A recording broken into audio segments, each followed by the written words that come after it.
Opinion, analyse sociopolitique et économique. Une émission de New Vice Africa Media chaque dimanche au micro de Gabin Conrad. Depuis quelque temps, la CEDEAO est sur orbite. Tous les Africains, toute personne s'intéressant à l'actualité africaine et sous-régionale. Tout a commencé avec les coups d'État qui ont eu lieu du côté de Mali, Burkina, au Niger, sanctions, embargo, durcissement, tentative d'intervention militaire ont été donc les grands moments qui ont d'actualité ces derniers temps, qui ont marqué toute l'attention de tous ceux qui s'intéressent à l'évolution de l'AES, Alliance des États du Sahel également, et de ce qui se passe au niveau de la CEDEAO, et des gens cherchent à savoir exactement de quoi cette organisation, cette institution est-elle utile, et malheureusement les derniers événements qui ont eu lieu au sein de l'hémicycle ne démontrent pas du tout la crédibilité des travaux. Et on a vu des responsables, des démarches ont été faites à l'endroit du comité dirigeant, et n'a pas plu à certains responsables ou responsables. Il y a eu des haussements de ton, et tout est parti sur les réseaux sociaux qui ont finalement déduit qu'au sein de cet hémicycle, rien de sérieux. Alors, on se demande donc si l'AES n'a-t-elle pas raison de s'écarter d'observer une distanciation vis-à-vis de cette institution qui devient de plus en plus gendarme et s'intéresse beaucoup plus à tout ce qui se passe sur le territoire de ces pays qui sont sous sa tutelle.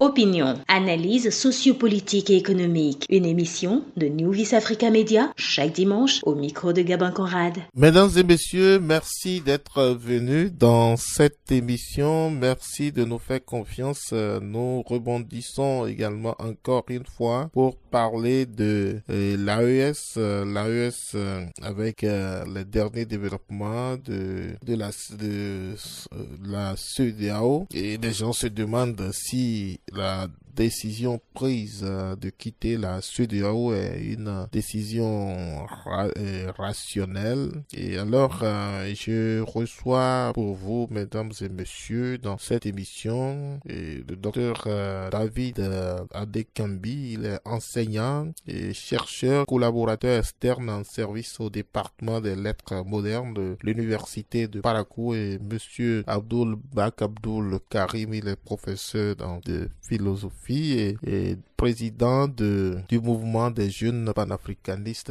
du Bénin. Voilà les deux invités. Nous vont nous plonger dans ces réflexions par rapport à cette thématique.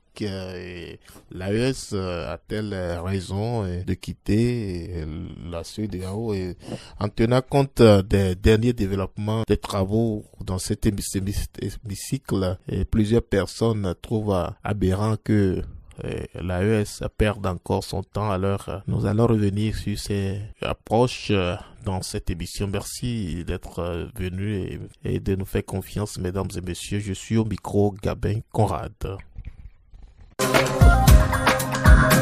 Opinion, analyse sociopolitique et économique. Une émission de New Vice Africa Media chaque dimanche au micro de Gabin Conrad. Eh bien, l'AES tient quel argument concret pour son retrait au sein de la CEDEAO? Quel est le véritable mobile?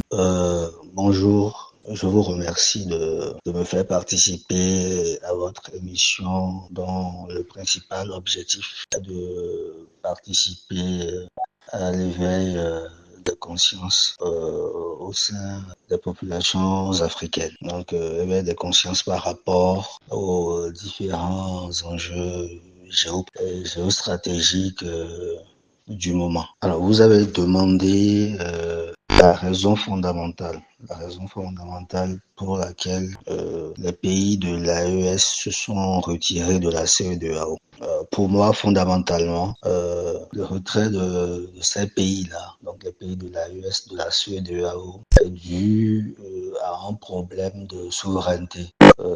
La CEDEAO une organisation qui manque de souveraineté. Il y a absence de souveraineté donc au sein de cette organisation. À partir du moment où les pays de l'AES sont vraiment devenus des pays souverains, donc il était inconcevable pour eux de continuer de rester dans cette organisation donc qui est assujettie aux puissances impérialistes. En l'occurrence, la France est dans une certaine mesure donc les pays de l'OTAN. Voilà. Donc de faire en sorte de restaurer notre constitutionnel, de rétablir Mohamed Bazoum dans ses fonctions de président de la République. Donc et c'est suite à ce discours-là que certains pays de la communauté de la CEDEAO ont réagi favorablement donc à la demande de Macron en prenant des mesures, en prenant des sanctions illégales, bien entendu, qui ont semé la mort et la désolation au sein du peuple nigérien. On n'est pas elle-même une organisation qui dépend beaucoup plus de la France et qui vise à satisfaire les intérêts de la France que les intérêts donc, des peuples. Opinion, analyse sociopolitique et économique. Une émission de New Vis Africa Media chaque dimanche au micro de Gabin Conrad. Bonjour Monsieur Gabin, bonjour chers auditeurs de plus en plus nombreux de New Vis Africa TV. Alors Monsieur Gabin, pour répondre à votre question de savoir le principal mobile du retrait de l'AES de la CEDEAO, je pense que pour me résumer, je dirais simplement, comme vous-même vous l'avez dit à travers la question, le principal mobile, ça veut dire qu'il y en a d'autres, mais le principal, c'est que la CEDEAO a cessé d'être depuis longtemps une institution au service des Africains. Donc nous n'avons plus affaire à une CEDEAO africaine, mais plutôt à une CEDEAO française, une CEDEAO élyséenne. Et j'entends par CEDEAO française ou élyséenne une CEDEAO aux ordres de Paris. Une CEDEAO pour laquelle tout est dicté de l'extérieur.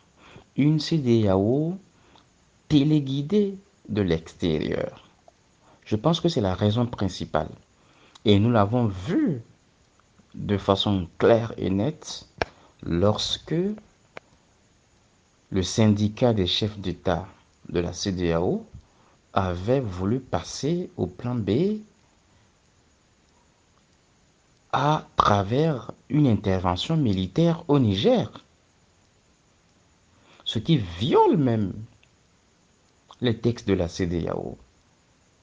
Même bien avant cela, les sanctions qui ont été prises contre le Niger étaient des sanctions illégales, iniques, inhumaines. Mettre des embargos sur des médicaments n'a jamais été prévu par les textes de la CEDEAO. Et cela a fait des centaines de morts au Niger. Ce syndicat de chefs d'État africains a le sang sur les mains des âmes innocentes qui ont péri au Niger, faute de soins adéquats, faute de médicaments adéquats. Donc moi je pense que le principal mobile, c'est cela. C'est que nous n'avons plus affaire à une institution au service des Africains, mais plutôt à une institution téléguidée de l'extérieur. Et l'AES a bien vu de se dissocier de cette mafia qui a cessé d'être au service des Africains comme pensé par les pères fondateurs. Opinion, analyse sociopolitique et économique. Une émission de New Vis Africa Media chaque dimanche au micro de Gabin Conrad. Eh bien, l'AES en quittant la CEDEAO perd-elle des avantages? Monsieur Gabin, honnêtement, je ne vois pas quels avantages l'AES perd en quittant la CEDEAO. D'ailleurs, je tiens à préciser que désormais, on ne devrait plus parler de l'AES, mais plutôt de la CES, c'est-à-dire de la Confédération des États du Sahel. Et que le souhait maintenant, c'est de transiter vers ce qu'on pourrait appeler la FES, c'est-à-dire la Fédération des États du Sahel. Alors, disais-je, Monsieur Gabin, qu'honnêtement, je ne vois pas quels avantages la CES perd en quittant la CEDEAO. Au contraire, moi je vous dirais qu'elle en gagne beaucoup d'autres, à commencer par l'onction populaire, par le soutien populaire. Et vous allez le constater vous-même, aujourd'hui ce sont les peuples africains du Mali, du Niger et du Burkina qui portent le pouvoir. Nous avons vu ce qui s'est passé au Niger lorsque la CEDEAO élyséenne a voulu intervenir militairement. C'étaient les jeunes même qui étaient prêts à se sacrifier en servant de bouclier aux nouvelles autorités nigériennes. Mais, Monsieur Gabin, regardez ceux qui se disent démocrates et qui étaient prêts à aller rétablir, soi-disant, l'ordre constitutionnel au prix de déstabiliser, de détruire un pays et de mettre toute la sous-région dans le chaos, comme on l'a vu après la déstabilisation de la Libye. Regardez ceux-là, comment ils ont été élus ou bien réélus. Nous avons vu dans quelles conditions Alassane Dramane Ouattara a été réélu. Nous avons vu dans quelles conditions Patrice Talon a été réélu en 2021. Nous avons vu ce qui s'est passé au Sénégal au temps de Macky Sall. Et qu'il a fallu que la jeunesse sénégalaise soit courageuse. Sinon, lui-même, il n'était pas prêt à céder le fauteuil présidentiel. Mais regardez comment Assimi Goïta est arrivé au pouvoir. Il y a eu 0 mort au Burkina, 0 mort au Niger, 0 mort. Alors, de quelle démocratie nous parle-t-on, Monsieur Gabin? Donc, moi, je pense que le premier avantage, c'est d'abord l'onction populaire. Et un autre avantage, c'est que désormais, le chemin de la souveraineté africaine est tracé. Nous avons là un nouvel espoir pour la jeunesse africaine et la chance de réalisation du vieux rêve de nos grands-pères idéologiques comme Cheikh Anta Diop, comme Nkrumah, pour la création des États-Unis d'Afrique. Seul chemin pavé d'or pour la renaissance africaine. Opinion, analyse sociopolitique et économique. Une émission de New Vis Africa Media chaque dimanche au micro de Gabin Conrad. Bon, par rapport à la deuxième question, est-ce que l'AES perd des avantages en quittant la CEDEAO? À mon avis, la réponse est non, pas vraiment. L'AES ne perd pas vraiment des avantages liés à son départ de la CEDEAO. Pourquoi? Bon, sur le plan économique, il va quand même y avoir des négociations à l'échelle des autorités politiques qui vont prendre des mesures pour continuer à favoriser les importations et exportations de denrées alimentaires entre ces deux espaces. Il faut bien comprendre que ils vont devoir s'entendre parce que l'AES quand même constitue un poids économique. Ils vont devoir s'entendre sur des modalités qui vont les arranger de façon réciproque. C'est tout. Il y a des pays, par exemple, avec lesquels l'AES pourra avoir plus de facilité à négocier. Et ces pays-là ne vont sans doute pas prendre des mesures qui vont constituer un blocage au niveau donc de ce partenariat-là. Regardez par exemple comment ça se fait, comment s'établit donc les relations diplomatiques entre le Togo et les pays membres de l'AES. Vous voyez bien que le Togo est tout à fait disponible. Le Togo a mis à la disposition des pays de l'AES son port. C'est vrai que c'est beaucoup plus long de passer par le Togo que de passer par le Bénin. Mais le Togo a tout fait de faciliter les procédures d'embarcation au niveau du port, de débarcation et tout. Donc, ce qui fait que toutes les décisions au niveau donc commercial,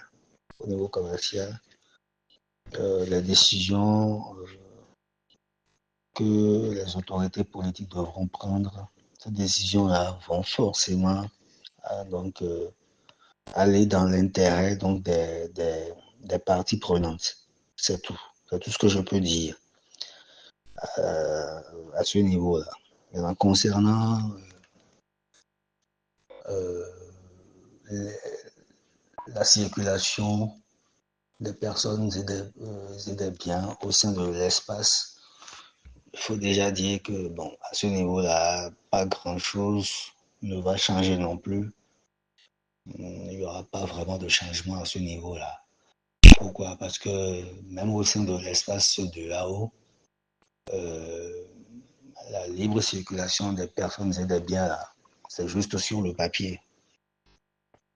C'est juste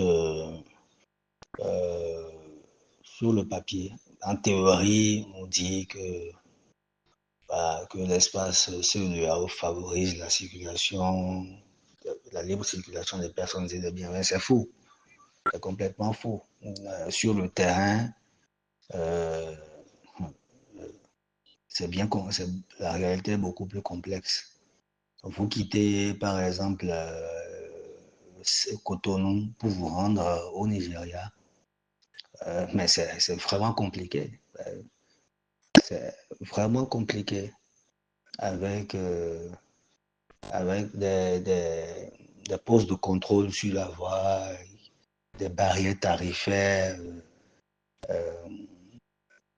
qui entachent la libre circulation des personnes et des biens. C'est absolument hallucinant de voir à quel point on est impliqué dans des tracasseries douanières quand il s'agit de quitter, par exemple, le Bénin pour le Nigeria ou même le Bénin pour le Ghana. Même quand vous quittez le Bénin pour le Togo, c'est la même chose. Il y a toujours des barrières tarifaires et tout. Donc, qui empêchent les populations de circuler normalement. Voilà. Donc, les pays de l'AES n'auront plus ce problème-là. Dans leur espace, ils pourront circuler librement chez eux. Mais bon, quand il faudra pour un citoyen malien quitter, par exemple, son pays pour se rendre dans un pays de la CEDEAO, c'est vrai que ce sera compliqué, mais ce ne sera pas grand-chose comparable à ce qui se faisait déjà. En fait, c'est mon avis sur cette question-là. Opinion, analyse sociopolitique et économique. Une émission de New Vice Africa Media, chaque dimanche au micro de Gabin Conrad. Voilà, la CEDEAO a beaucoup de plomb dans ses ailes pour se maintenir, pour garder sa crédibilité. Voilà des voix qui se lèvent entre députés qui reconnaissent déjà qu'il y a une mauvaise gestion au niveau des comités, des commissions, des financements. Et on se demande également, certains se demandent le financement de la CEDEAO. Pour certains, c'est toujours ces appuis extérieurs qui renforcent ces budgets. Alors, si tel est le cas, la CEDEAO n'a donc pas le poids et elle est obligée de se plier à tous les caprices venant de l'extérieur. Donc tout est mis à nu et on comprend également maintenant que l'AES a une forte raison de se mettre à l'écart pour s'occuper de ce programme de développement et nous verrons la suite. Mesdames et messieurs, merci de votre aimable attention. Merci à nos frères David Adekambi et Abdul Bak Abdul Karim pour leur appui technique, leur réflexion. Merci beaucoup et à vous tous. Je suis au micro, Gabin Conrad. À très bientôt.